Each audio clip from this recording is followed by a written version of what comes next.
Iya. Jadi kecurigaan saya itu nggak muluk-muluk, hanya itu saja. Pada waktu itu beliau Pak Yosep malah mau berangkat, itu aja sebenarnya. Saya tidak melihat ada bercak darah, saya tidak melihat ada apa-apa. Kecurigaan saya itu hanya itu saja. Itu Kok saja. ini gimana sih orang, ini kan kasus besar, kok malah mau pergi, itu aja. Oh, Pesan untuk kasus Subang pada Polda Jawa Barat hanya satu kata saya bilang.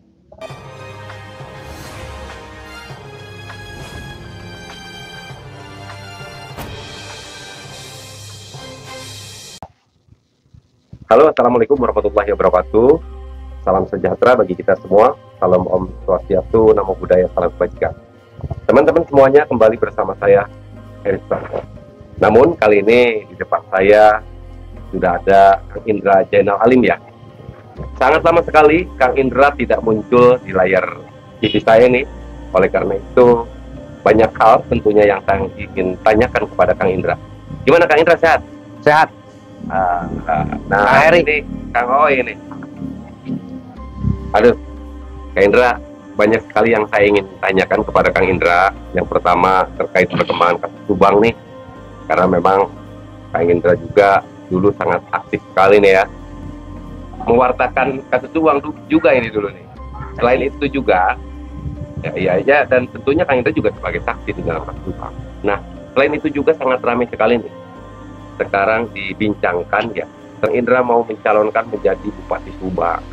Itu, dan ini juga sudah dibahas nih sama Kang Oi, sengaja juga dihadirkan. Jadi biar ini tidak menjadi isu, ya alangkah lebih baiknya nanti dijelaskan sama Kang Indra gitu. Nah, cuman yang pertama yang ingin tanyakan dulu, yaitu bagaimana sih situasi terkini terkait perkembangan kasus Subang setelah adanya pelimpahan kepada Kejari Subang. Itu aja saja dulu. Terima kasih Kang Heri dan selamat sore Ya. pada subscriber di Heri Susanto channel Hersus. Selamat bertemu kembali, berjumpa kembali dengan saya Indra Zainal Alim, Kepala Desa Jalan Cagak. Dan sudah lama memang betul saya tidak muncul di layar YouTube siapapun ataupun layar YouTube saya sendiri membahas tentang kasus Subang. Saya sudah bosen Kang Heri, dibully terus kalau saya, makanya saya lebih baik diam. Dan malah kresek koneng segala rupa itu malah jadi sebenarnya ketika orang membuli dengan dengan framingnya mereka itu, satu kata, diam saja. Karena kebenaran akan menemukan jalannya sendiri. Padahal kita jelaskan itu sudah jelas dan sesuai dengan fakta yang di lapangan. Tapi sekali lagi ya, namanya juga orang ya, hanya melihat dari potongan-potongan video, kemudian sekarang muncul lagi ada bahasa-bahasa 400 juta untuk tanah gitu lah, itu saya juga nggak tahu lah suara. Cuma yang jelas saya ucap terima kasih kepada pihak Polda Jabar yang begitu sulit awalnya mengungkap kasus ini dan menjadi pertanyaan-pertanyaan banyak, hampir malah bahkan dunia ya, seluruh Indonesia pun semuanya melihat dan terpaku kepada kasus pembunuhan ibu dan anak ini. Nah, terima kasih juga kepada semua YouTuber yang terus membantu dengan kegigihannya, akhirnya ini bisa terungkap. Walaupun pada dasarnya sampai hari ini Pak Yosep masih belum mengakui apa yang dituduhkan kepada beliau. Tapi yang jelas saya yakin polisi sudah memegang kuat, bahkan sampai dengan P21 ini bisa berarti bukti-buktinya sudah bisa diterima. Dan saya punya keyakinan walaupun saya tidak tahu dari siapa-siapa dan tidak ada yang mengabari saya, bahwa mungkin ada saksi kunci ketika penetapan Pak Yosep ini menjadi tersangka. Nah, saya berharap begini saja, ketika P21 ini sudah berjalan di kejaksaan, ya saya berharap nanti proses persidangannya pun bisa lancar.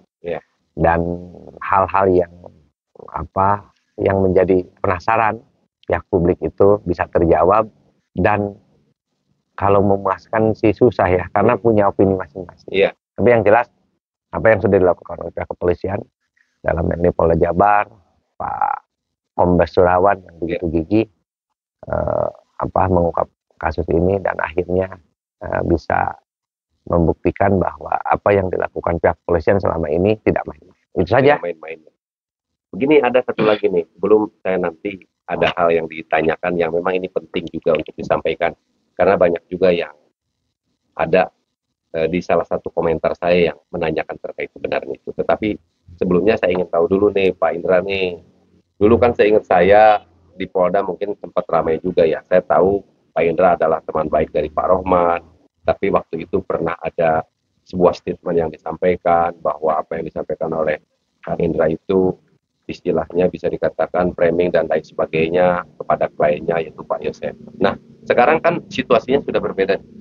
Sudah berbeda dalam arti untuk kasus Pak Yosef dan Danu sudah dilimpahkan kepada Kejari Subang dan sudah P21 dan siap untuk disidangkan. Nah, saya ingin tahu apa komentar Pak Indra sendiri terkait hal itu, karena memang saya melihat banyak juga ternyata benar juga ya Pak Indra gitu, istilahnya walaupun memang tidak tahu ya rangkaian ceritanya seperti apa dan bagaimana, tetapi faktanya sekarang kebenarannya terungkap bahwa pihak kepolisian sudah menetapkan tersangka di dalam kasus Subang dan wabil khusus mungkin dalam hal ini Pak Yosef dan juga Danu sudah ditetapkan, ya intinya sudah siap untuk disidangkan.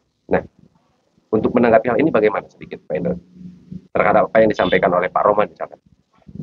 Dari awal juga karena omongan Pak Rohman itu kan kenapa nggak saya counter ya? Yeah. Kan banyak orang bilang blegedes katanya kok nggak klarifikasi rajanya nggak.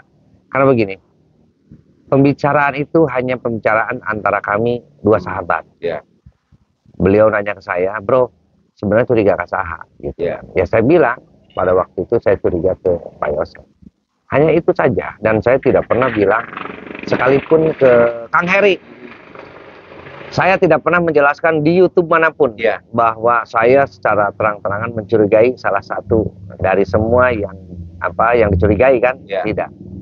Jadi itu mah hanya obrolan saya. Makanya saya pikir tidak usah diklarifikasi atau dikonter, karena bahasanya itu bahasa saya, hanya saya sebagai sahabat beliau. Beliau menanyakan sebenarnya kecurigaan kepada siapa, dasarnya apa, saya bilang sesuai dengan dasar yang saya sampaikan waktu saya diperiksa di Polres. Jadi kecurigaan saya itu nggak muluk-muluk, hanya itu saja. Pada waktu itu beliau Pak Yosef malah mau berangkat, itu aja sebenarnya. Saya tidak melihat ada bercak darah, saya tidak melihat ada apa-apa. Kecurigaan saya itu hanya itu saja. Kok ini gimana sih orang, ini kan kasus besar, kok malah mau pergi, itu aja. Oh, jadi hal yang paling menonjolnya yang membuat Kang Indra waktu itu curiga nih, yaitu cuma mau pergi doang pada waktu itu, malah nitipin ke Pak RT. Jadi nggak ada saya curiga itu karena ada dari orang bahwa ngomong saya melihat Pak Yosef, enggak. Saya hanya itu saja.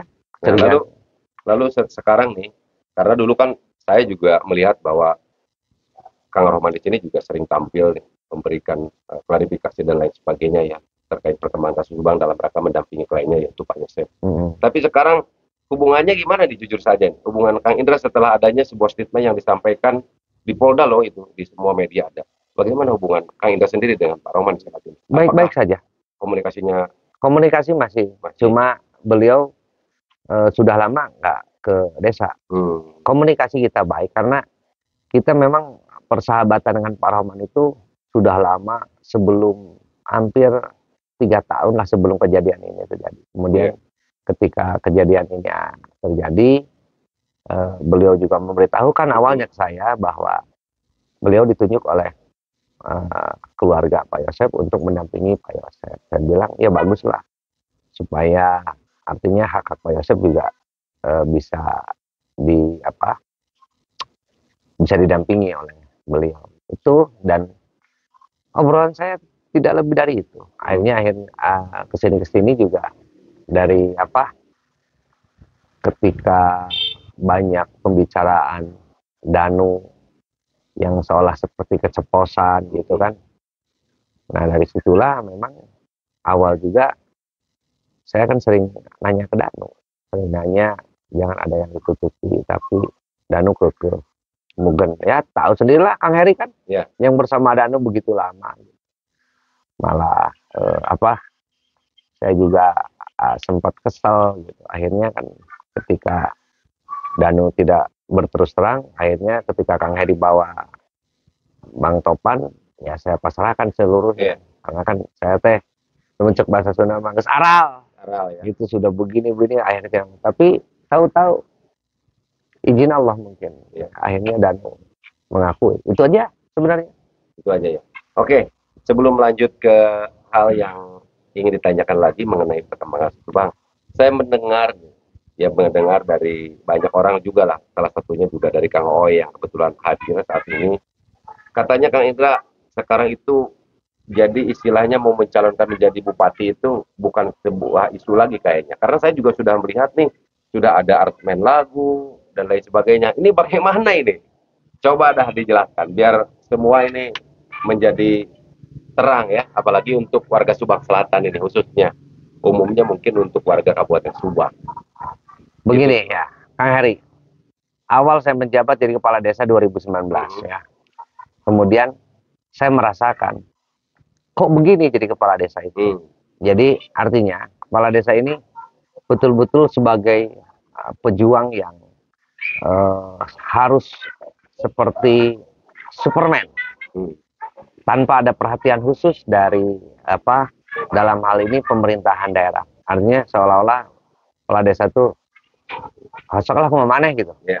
Ketika ada masalah, ya lu aja yang hadapin gitu. Nah, seiring berjalan waktu 2019-2020, saya menghadap kepada mantan Bupati Subang. Waktu itu Pak Ojang. Saya bilang, Pak Bub, saya mau jadi wakil Bupati Subang. Yeah. Awalnya begitu kan. Yeah. Katanya kamu baru aja ngejabat kades setahun juga belum gitu. Yeah. Harus mungkin beliau mikirnya begini, dari mana dulu gitu. Lu tuh siapa gitu kan? Kamu siapa? Kan ketika kita mau naik level itu minimal orang harus kenal aja dulu. Yeah. Ya, mungkin pikiran waktu itu Pak Ojang, lu siapa gitu. Akhirnya dengan kegigihan itu saya melihat beberapa calon dan beberapa bupati yang sudah menjabat di Kabupaten Subang itu ternyata tidak menggunakan kos yang besar. Itu saja. Dan saya bukan berarti punya materi yang banyak ketika ingin mencalonkan. Saya hanya la haula wala quwata saja. Yeah. Karena saya berkeyakinan ketika Allah punya kemauan, tidak ada kekuatan manapun yang bisa mencegah itu. Yeah.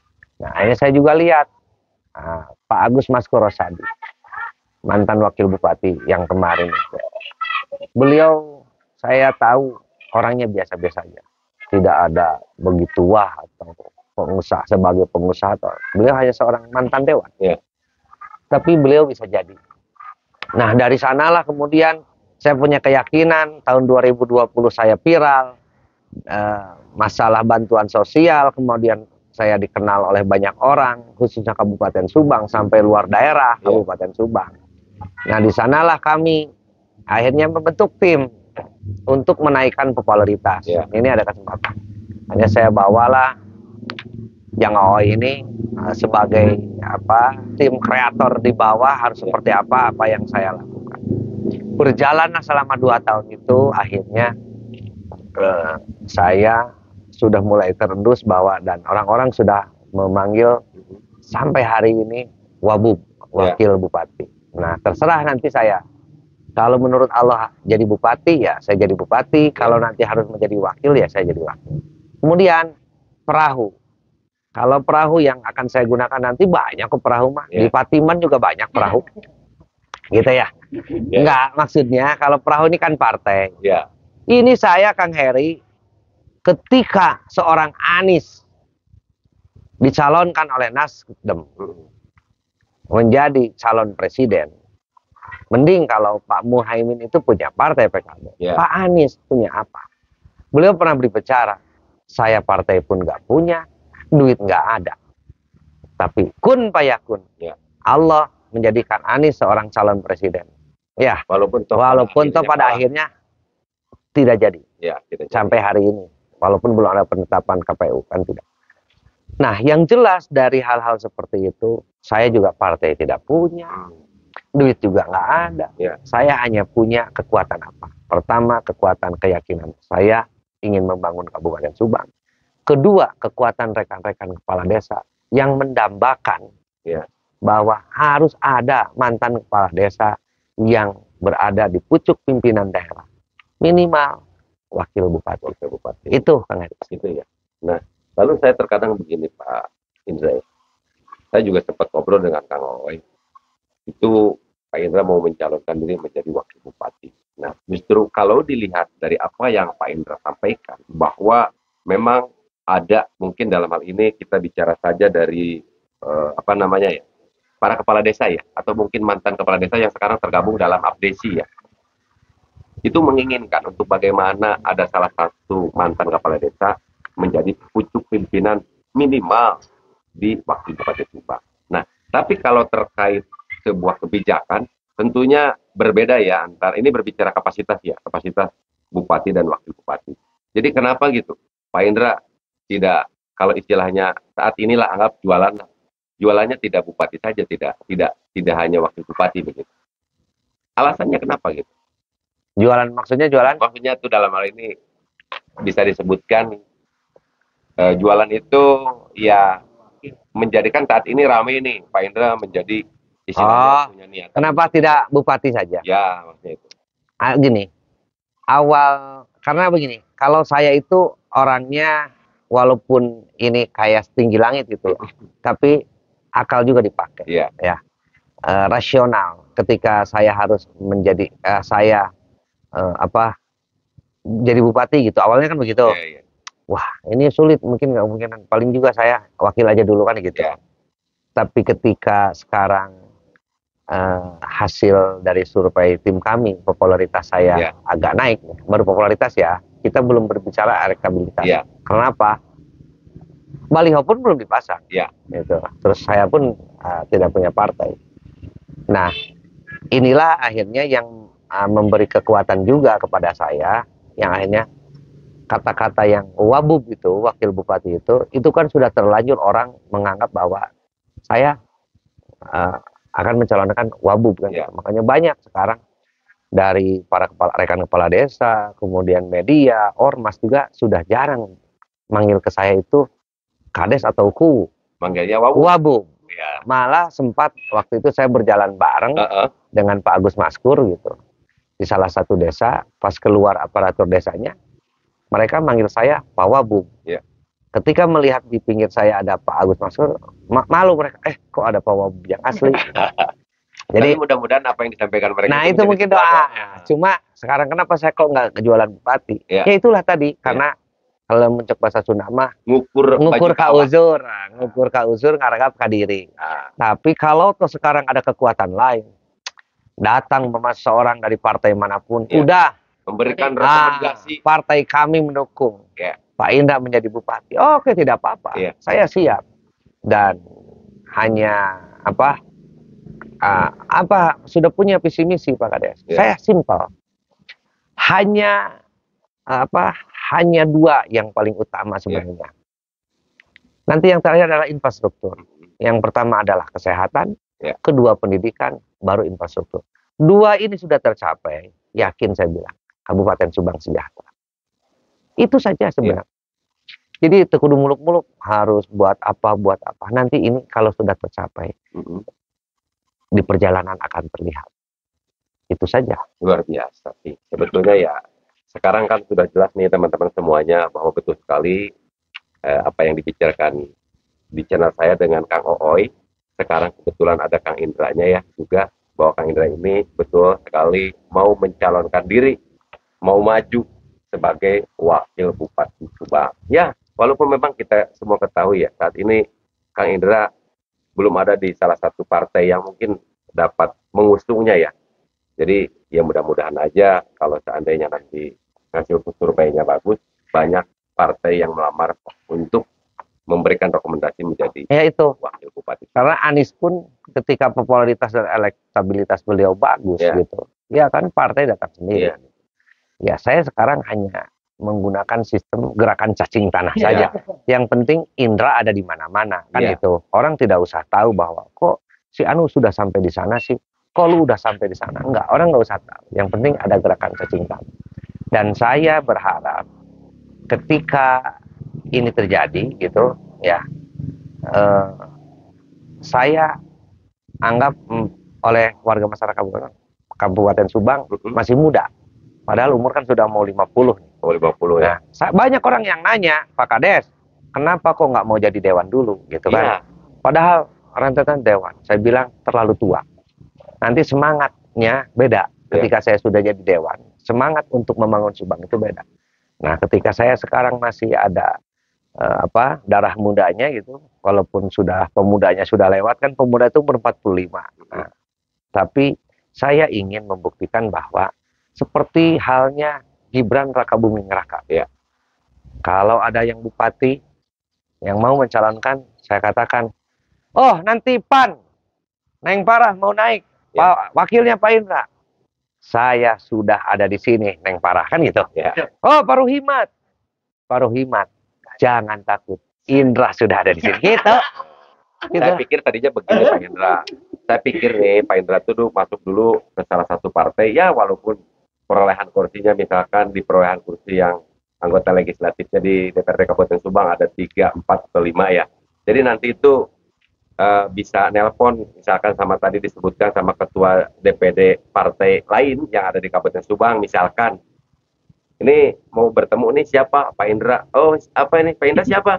Ini ketua DPD partai ini gitu. Jadi bargaining positionnya ada gitu. Saya pikir seperti itu. Banyak orang yang seperti itu. Tapi saya sekali lagi punya semangat dan keyakinan itu, saya melihat adalah seorang Anies saja.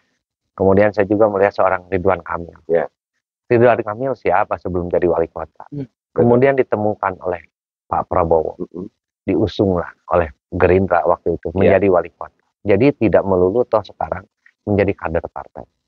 Kalau kader partai tidak mumpuni untuk bisa maju ke perhelatan pilkada, buat apa? Gitu.